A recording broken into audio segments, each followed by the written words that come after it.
আসসালামাইকুম, this is আশাক্তের সাথে from অজন্তিলাস page.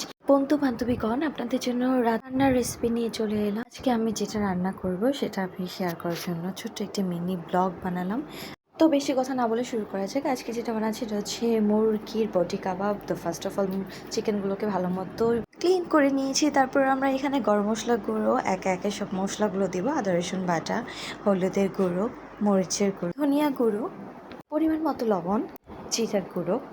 ঘরে বারবিকিউ মশলা ছিল, আমি কিন্তু বারবিকিউ মশলা এখানে ইউজ করছি। আপনারা দেখতে পাচ্ছেন, আপনাদের ইচ্ছে মতো যতটুকু লাগে, মানে চিকেন যতটুকু আছে তার উপর ডিপেন্ড করে আপনার মশলাটা ইউজ করবেন।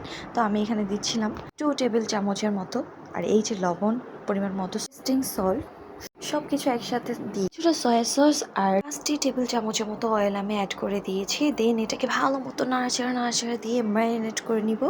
কারণ আমি কিন্তু সব মশলা একসাথে অ্যাড করে দিয়েছি, শুধুমাত্র মরিচের গুঁড়ো বাদে, কারণ এটা আমি লাস্টে দিব। দিয়ে তারপর আবার নাড়াচাড়া ভালো মতো করে দিব।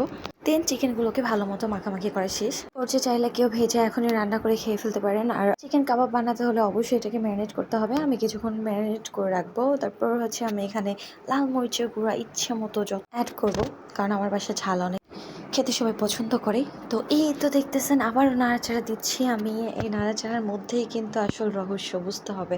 আপনি যত ম্যারিনেট করবেন, যত মশলা দিয়ে ভালো মতো হাতটা দিয়ে নাড়াচাড়া করবেন। আমার হাতটা কাটা ছিল বেসিক্যালি, যার কারণে হচ্ছে চলবে আমি একটু চামচ ইউজ করছি গাইস, এটা আবার কেউ ফলো করবেন না।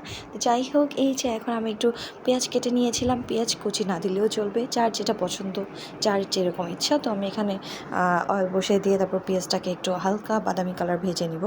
তো বান্ধবীগণ, এবার আমি পেঁয়াজের সাথে কিছুটা কাঁচা এবং দারচিনি অ্যাড করে দিয়েছি। তারপর একটু ভাজা করে নিব।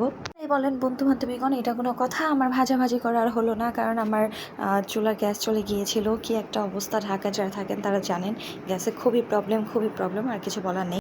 আমরা ম্যারিনেট করা চিকেনগুলোকে কড়াইতে দিয়ে দিব। তারপরে একটু নাড়াচাড়া করে নিব। দেখতেই তো পাচ্ছেন কালারটা কি জোস আসছে, মনে হচ্ছে এখনই খেয়ে ফেলতে। না খাওয়া যাবে না, এটা এখনও কাঁচা। তো এটাকে ভালো মতো রান্না করতে হবে, আর এমনভাবে রান্না করতে হবে এটাকে পুরোপুরি পানিটাকে শুকিয়ে মশলাগুলো যাতে চিকেনের সাথে লেগে থাকে আর খেতে অনেক বেশি মজা লাগে। এরকম আর কি আমার বাসায় সবাই পছন্দ করে। আর যার ইচ্ছা ঝোল টোল নিয়ে খাওয়ার, এরকম করতে পারেন, কোনো সমস্যা নেই। আমি একটু ঢেকে দিয়েছিলাম, আর ঢেকে দেওয়ার পরে দেখেন এখান থেকে অনেকখানি পানি উঠে এসেছে। আর আমি এক্সট্রা কোনো অয়েল তেমন ইউজ করিনি।